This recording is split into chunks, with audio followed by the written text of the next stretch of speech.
लाडकी बहीण 95 लाख महिलांना बाहेर काढलं ना, साडीची स्कीम बंद केली ना, सगळं काही त्यांच्या मुलांसाठी चाललंय जे बाहेर शिकतायत किंवा इथेनॉल विकतायत. आपल्या तरुण तरुणींनी काय करायचं?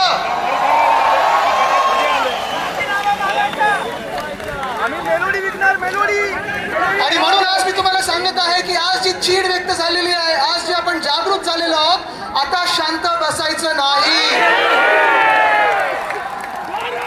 आपण कुठच्याही भाषा बोलत असू, आपण कुठेही राहत असू, आपण कुठेही शिकत असू, कदाचित तुम्ही आणि मी कधी एकमत होईल, कधी एकमत होणार नाही, आपण वेगळ्या वेगळ्या विचारधारेचे असू शकू, पण आपण सगळे या देशासाठी एकत्र आलोच पाहिजे आणि हाच विचार केला पाहिजे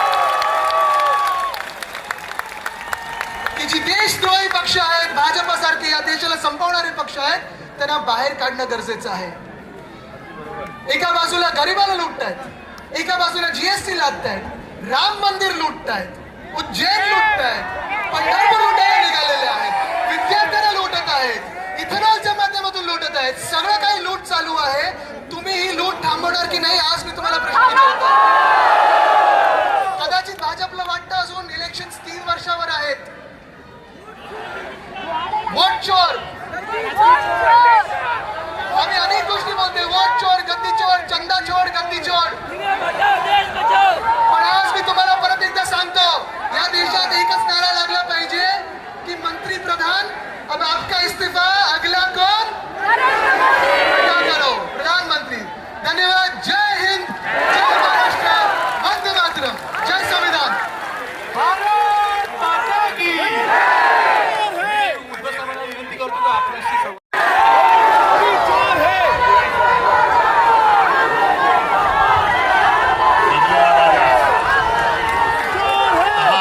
देशभक्त बांधवांनो, भगिनी आणि माता,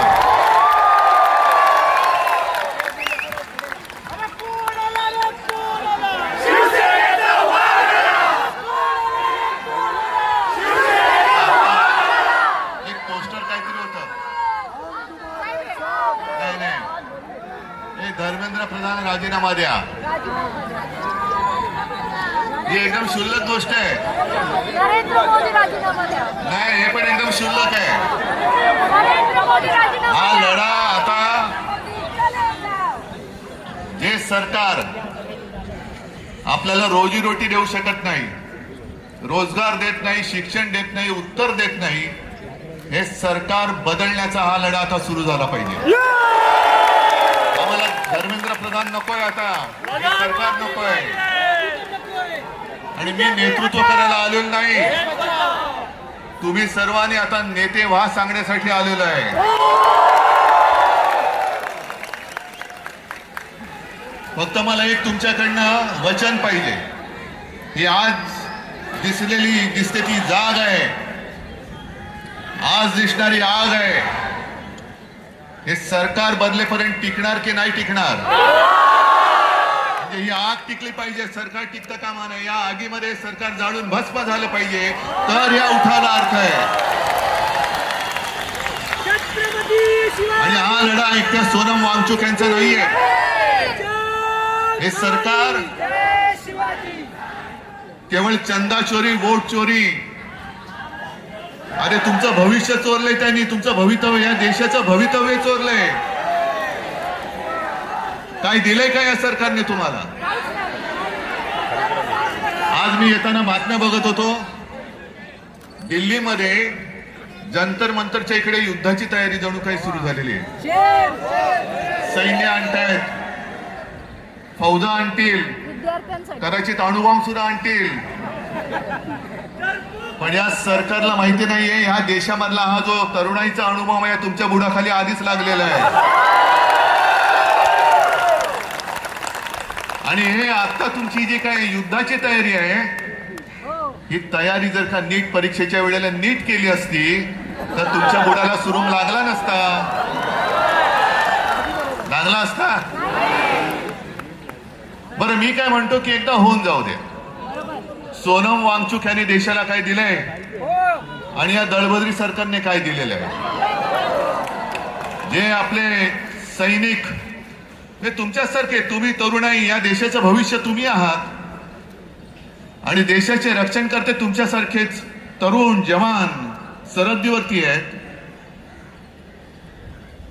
या तरुणांसाठी मायनस टेम्परेचर, आपल्याकडे जरा मुंबईमध्ये जरा 20-22 टेम्परेचर झालं का थंडी आहे बाबा, मफलर काढा.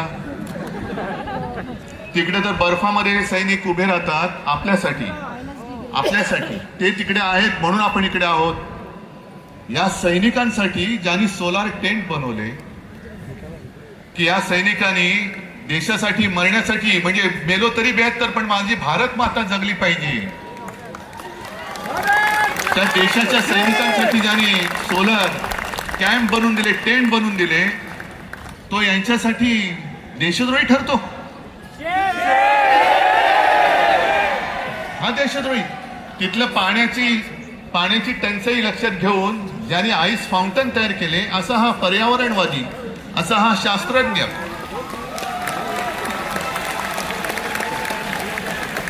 हा यांच्यासाठी देशद्रोही. मग नेमकं देशप्रेम आहे तरी कुठे? देशप्रेम कोण आहे? कुठे?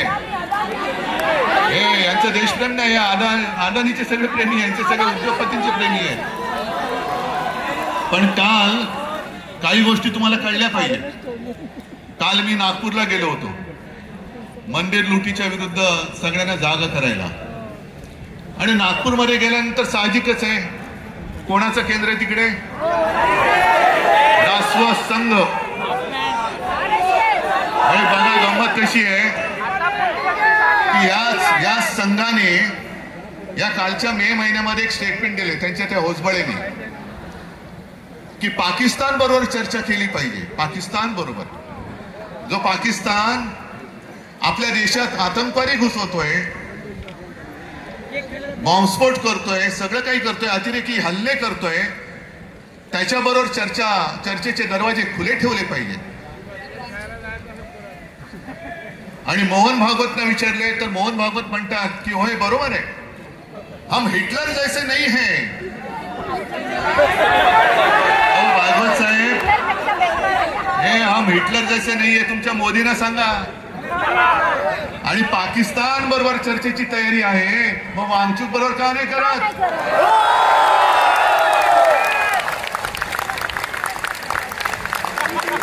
जो देश आपल्या सैनिकांचे बळी घेतोय त्याच्याबरोबर चर्चा, आणि जो माणूस आपल्या सैनिकांसाठी सोलार टेंट बनवतोय, अरे त्याच्या बुद्धिमत्तेचा वापर करून घ्या या देशासाठी. अशी माणसं होत नाहीत परत. अशी माणसं होत नाहीत. ही सगळं हे जे काय बघतोय ना आज, सगळे तिकडे पोलीस फाटा वगैरे आणतायत, कोणासाठी आणताय? अरे एवढे घुसवा ना, पाक व्याप्त काश्मीरमध्ये का नाही घुसवत तुम्ही? माझ्या नौजवान सगळ्या तरुण आणि या तरुणाई विरुद्ध तुम्ही आणखीन जे देशाच्या रक्षणासाठी सैन्यात जमा झालेले, ते भरती झालेले तरुण वापरणार, म्हणजे तरुणांनाच तरुणाच्या विरुद्ध उभे करणार, आणि तुम्ही काय तिकडे जिलब्या पडत बसणार, ढोकळा खात बसणार.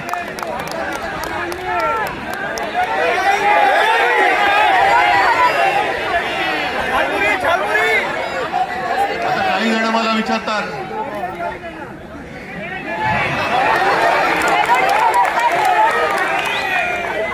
मेलडी खाओ खुद जान जाओ, तो फिर मुझे बात करने की क्या बात है? आप जाओ उधर, फिर मेलडी ले लो और सब खुद जान जाओ, जो भी जानना है जान जाओ, समझ जाओ. मैं तिकडे चॉकलेटच्या गोळ्या आणि आमच्या तरुणावर बंदुकीच्या गोळ्या.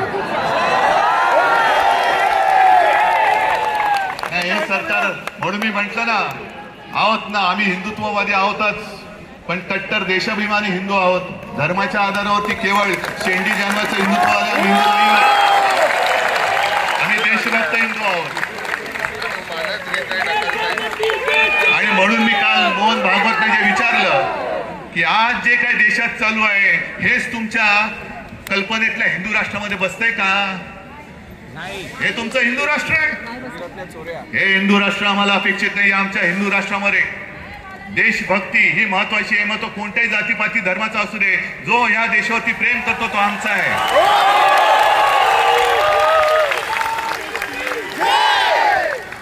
पण गंमत कशी आणखीन असते ती बघा. काही वर्षांपूर्वी, म्हणजे ज्यातनं भाजप सरकारचा जन्म झाला, अर्थात त्याच्यामध्ये पापी आम्ही सुद्धा होतो, पण अण्णा हजारे हे उपोषणाला बसले होते. लक्षात आहे तुमच्या? काय प्रसिद्धी मिळाली होती, काय प्रसिद्धी मिळाली होती, जणू काय संपूर्ण जग तिकडे एकवटलं होतं. पण त्यावेळेला अण्णांना कोणी देशद्रोही नव्हतं म्हटलं. अण्णांना कोणी चीनचा हेर किंवा हस्तक नव्हतं म्हटलं. अण्णा काय बोलतायत हे विचारण्यासाठी तत्कालीन मनमोहन सिंग सरकारने 4-5व्या दिवशी त्यांचा माणूस पाठवला होता. विलासराव देशमुखांना पाठवलं होतं. मग ही माणुसकी आज मोदी सरकारमध्ये का नाहीये? आमचा लढा हा माणुसकीसाठी आहे. पण अण्णा हजारेंना सुद्धा असं उचलून चादरी बिदरी आणून, अरे काय अतिरेकाला उचलताय तुम्ही?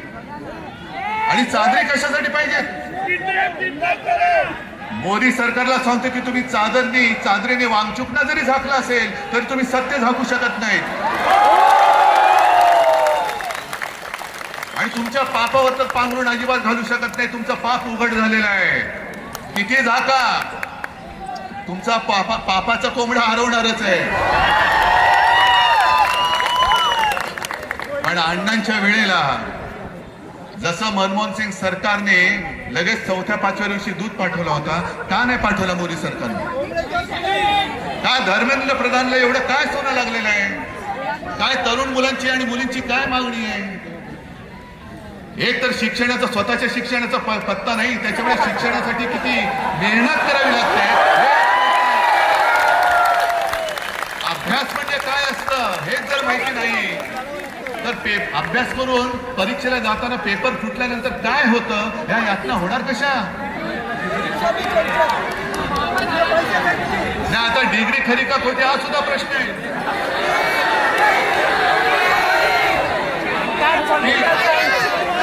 त्याच्यामुळे ह्या यातना, आणि आज तुम्ही जर का बघाल तर तरुण मुलं मुली तर आहेतच, पण मी सोशल मीडियावरती बघतोय त्यांच्या आजी आजोबा सुद्धा आलेले आहेत, आई वडील आलेले आहेत. याचं कारण असं की मला नाही शिकता आलं, पण माझ्या मुलाने शिकलं पाहिजे, माझ्या मुलीने शिकलं पाहिजे. मोदी सरकारची जी घोषणा आहे, मुलगी शिकली प्रगती झाली, अरे पण शिकून परीक्षेला गेली आणि पेपर फुटला. ती मुलगी आत्महत्या नाही करणार, मुलगा आत्महत्या नाही करणार. मग एवढ्या मुलाने आत्महत्या केल्या तरी एक धर्मेंद्र प्रधान तुम्ही डोक्यावर घेऊन नाचताय. मग धर्मेंद्र प्रधानला असं काय सोनं लागलेलं आहे? अरे अण्णा हजारेंचा एक विषय झालाच, पण या घराणेशाहीबद्दल आणखीन एक सांगतो.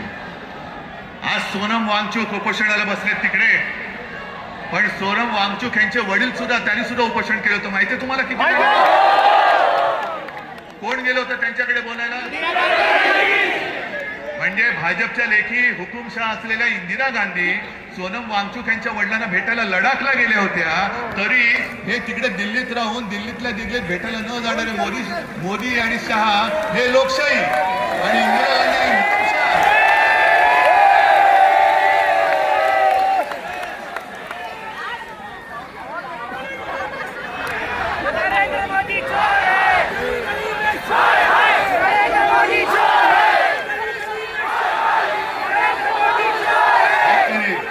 गली गली में शोर आहे, बरोबर आहे, पण तुम्ही जिथून जिथून आलाय, कुठल्याही गल्लीतनं आला असाल, कुठल्याही गावातनं आला असाल, त्या गल्ली गल्लीमध्ये तुम्हाला शोर करावा लागेल, तुम्हाला आवाज उठवावा लागेल. मला जे प्रश्न विचारत होते त्यांना मी हेच सांगतोय की तुम्ही दिल्लीला जाणार का?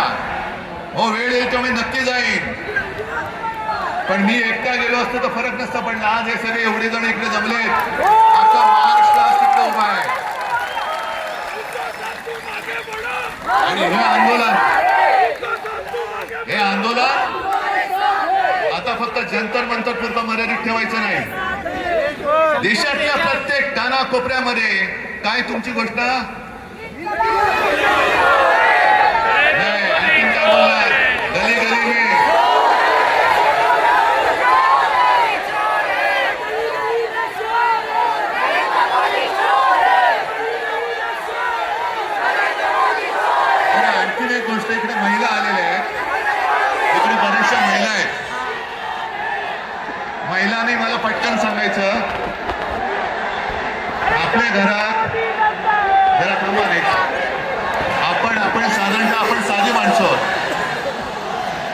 आपल्या घरामध्ये साधारणतः असं मानलं जातं की साधी महिलाही झुरळाला घाबरते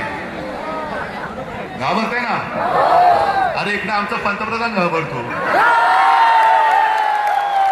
अख्खं सरकार घाबरतं. जगातला सगळ्यात मोठा पक्ष ज्यांनी भाड्याने माणसं घेतलेत, ते भाडकं वाचलं की असं होतं. भाड्याने म्हणजे माणसं चोरून पक्ष वाढवलं ना की आमचा पक्ष झुरळाला घाबरतो. आता कळलं मला की हा पक्ष झुरळाला का घाबरतो.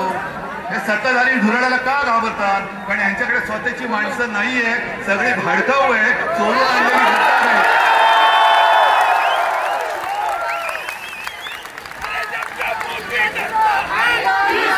आपल्याला एक गोष्ट ठरवावी लागेल. माझं या शिवतीर्थावरून मोदी सरकारला आव्हान आहे, की तुम्हाला वन नेशन वन इलेक्शन घ्यायचे ना, आत्ता जाहीर करा. उद्या निवडणूक, देशाची निवडणूक आत्ता जाहीर करा.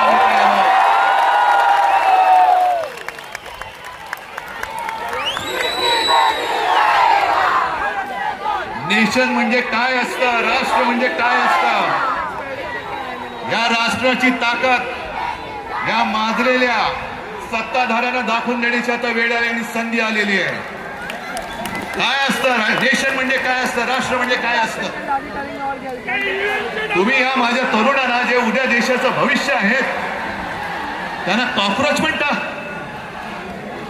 पण आज तुम्ही बेशरमपणे तिकडे गादीवरती बसले आहेत. जर आपल्याला स्वातंत्र्य मिळालं नसतं तर यांची बुडं टेकायला या गाद्या मिळाल्या नसत्या. जे क्रांतिकारक फासावर गेले, काय वय होती त्यांची. सुखदेव, राजगुरू, भगतसिंग, किती नावं घ्यायची. सगळे ह्याच वयातले ज्यांना आज आपण जेनझी म्हणतो, ती काय झुरळ होती. तुम्हाला काय झुरळामुळे स्वातंत्र्य मिळालं. जर आपल्या स्वतःच्या प्राणाची पर्वा न करता, घराची कुटुंबाची पर्वा न करता तेव्हाची तरुण मुलं यांनी जर का देशाच्या स्वातंत्र्यासाठी बलिदान केलं नसतं तर आज आपल्याला स्वातंत्र्य बघायला मिळालं नसतं. मग ज्यांनी स्वातंत्र्यासाठी बलिदान केलं ते स्वातंत्र्य आपण टिकवू शकतो की नाही, ते टिकवणं आपलं काम आहे की नाही, आपलं कर्तव्य आहे की नाही. आणि जे आपल्याला झुरळ म्हणतायत, होय मी सुद्धा झुरळ आहे. कोणी एकेकाळी मी सुद्धा याच वयात होतो. जर तुम्ही तरुण मुलाला झुरळ बोलत असाल तर झुरळांचे आई वडील सुद्धा झुरळच आहेत. हा देश काय झुरळांचा देश आहे. आपण आता ठरवलं पाहिजे की जो आपल्याला झुरळ म्हणतोय, जो आपल्याला न्याय हक्क नाकारतो आहे, या सगळ्या सत्तेला चिकटलेल्या गोचिडी आहेत. गोचिडी, मी आज त्या सत्तेला चिकटलेल्या गोचिडी म्हणतोय. जे सत्तेला चिकटून राहिलेत आणि लोकशाहीचं रक्त पितायत, या सत्तेला चिकटलेल्या लोकशाहीचं रक्त पिणाऱ्या गोचिड्या आपल्याला खेचून बाहेर काढाव्याच लागतील. आणि आजपासून हा लढा सुरू होतोय. तिकडे जंतर मंतरला काय करतील सांगता येत नाही, कारण सगळं सैन्याची जमवाजमव सुरू झालेली आहे. इंग्रजांनी सुद्धा असं 100-150 वर्ष राज्य केलं होतं. पण देशातली जनता जेव्हा एकजुटीने रस्त्यावरती उतरली तेव्हा इंग्रजांना सुद्धा इथून पाय काढून पळावं लागलं होतं. तसंच यांना आपल्याला करावं लागेल. आणि आजपासून तुम्ही जिथे जिथे असाल, मी या माध्यमांच्या चॅनलच्या माध्यमातून संपूर्ण महाराष्ट्राला नव्हे तर देशाला विनंती करतोय, तुम्हाला जसं जमेल, तुम्हाला जसं झेपेल तसं हे स्वातंत्र्य जपण्याचं युद्ध आता सुरू करा. जिथे सभा घ्यायच्या सभा घ्या, जिथे मेणबत्त्यांचा मोर्चा काढायचा मेणबत्त्या मोर्चा, जिथे मशाल मोर्चा काढा, मानवी साखळी तर मानवी साखळी करा. पण जिथे जातील तिकडे सगळ्यांना कळलं पाहिजे की आता अब देश इन लोगों की बात मानने वाला नहीं है. आणि नवीन आणखीन एक तुम्हाला सांगतोय, अण्णा हजारेंच्या आंदोलनाच्या वेळेला या अशाच टोप्या केल्या गेल्या होत्या. काय लिहिलं होतं त्याच्यावर, मैं अण्णा हूं. आता तुम्ही करायचं, मैं देशभक्त हूं, मी देशभक्त. मी अंधभक्त नाही, मी अंधभक्त आहे तो माझ्या भारत मातेचा आहे. मोदींचा अंधभक्त मी होऊ शकत मी असणार नाही, कदापि नाही. आजपासून सुरू करा. मी देशभक्त. जे मोदी भक्त असतील त्यांना तुमच्या समोर उभं राहायला भीती वाटली पाहिजे. एवढी देशभक्तांची ताकद या देशात आज सुद्धा आहे आणि ती उभी राहू शकते आणि ती महाराष्ट्र उभी करू शकतो, संपूर्ण देश उभा करू शकतो. हे याला दाखवून दे.